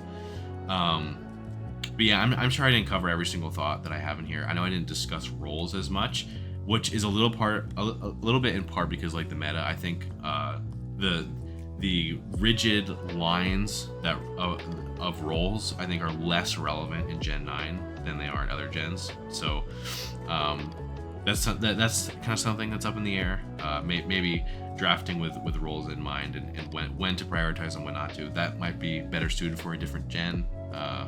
That's fine. That's something that we can discuss either in Discord or the comments as well. But hopefully this helped you, and I will see you for week 1 building.